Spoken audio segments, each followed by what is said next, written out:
రాజ్యంలోకి ప్రవేశిస్తూ ఆ సిద్ధిరిభరోరాజం త్రికూట ఇది విశ్రుతః శ్రీ సుఖవాచ సుఖవాచతో చెబుతున్నారు ఈ కథ గురించి. ఈ గజేంద్ర మోక్షానికి చెప్పాలి అన్న ఉద్దేశం చేత మొదలుపెట్టి త్రికూటము అనేటువంటి పర్వతం ఉన్నది. ఆ క్షీరోదకాన్ని ఆవరించి ఉన్నటువంటిది 10,000 యోజనముల దూరము కలిగినటువంటిది. అంటే ఇంకా తెలుగులో ఎత్తు కూడా అంతే ఉన్నటువంటి విశాలమైనటువంటిది, ఎత్తు కూడా అదే ఎత్తు కలిగినటువంటిది అంటారు. అంత కొంత బ్రహ్మాండమైనటువంటి శిఖర ప్రాంతము.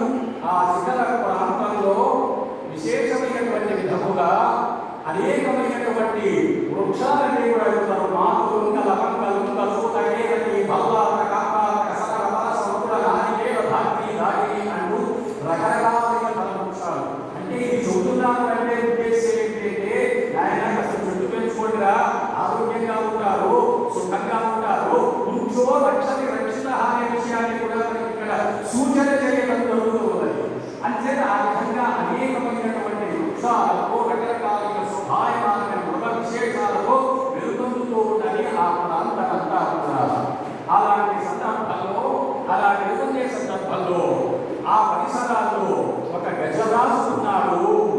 ఆ గజరాజు గజముల పని ఏమిటి అంటే అరణ్యంలో హాయిగా వృక్షాల దగ్గర సంచారం చేయడం అనేటువంటిది జరుగుతూ ఉంటుంది. ఆ వచ్చినటువంటి ఆ గజరాజు ఆ బృందంలో కూడి వచ్చాడు. రాగానే అక్కడ ఆ పర్వతము, ఆ శోభ అంతా వచ్చిన తర్వాత చాలా ఆనందం కలిగింది ఆ గజానికి. అలా ఆనందంతో కూడినటువంటిది అక్కడక్కడ తిరిగిన తరువాత అతడికి ఏమైంది అంటే అయ్యో మనం బాగా అలసిపోయాలి, అందుచేత మనకు జలం కావాలి అన్నటువంటి ఉద్దేశం దానికి కలిగింది. సరే వచ్చింది. అక్కడ ఒక సరస్సు ఉన్నది. ఆ సరస్సులో నీళ్లు ఉన్నాయి, తప్పేం లేదు. ఏడుగురు సరస్సులని ఎవరి కోసం ఏర్పాటు చేశారు?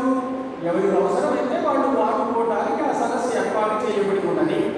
వచ్చినటువంటి గజరాజు కనుక ఆ బృందంలో వచ్చాడు. ఆరా మహాయోగులన్నీ ఉన్నాయి, 10,00,000 కోటి